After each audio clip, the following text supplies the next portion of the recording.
The first model we're going to look at is the Merrell Arctic Chill for men. This is a go anywhere, do anything type of boot. It's got the full grain leather for toughness and for a nice look. It also has a waterproof membrane to keep your feet dry.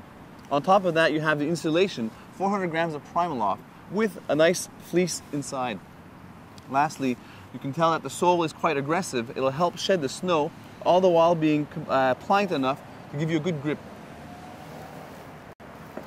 Our second model is a children's model. It's the Boggs Bubbles. Nice and colorful, but better than that, it'll keep your children's feet nice and warm and nice and dry throughout the winter.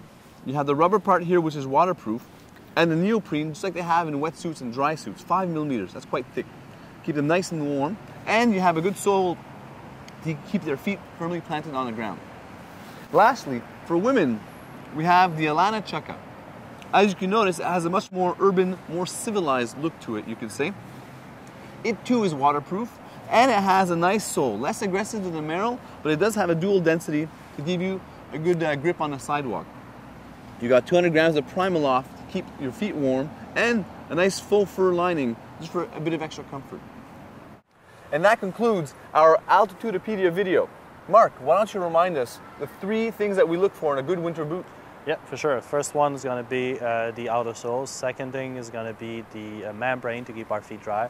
And third thing is going to be the insulation to keep our feet warm. But never forget, don't use any cotton socks. Go with synthetic or wool socks. Make sure you have your feet dry and warm. And we'll talk about that in greater detail in a future video. That concludes today's Altitude.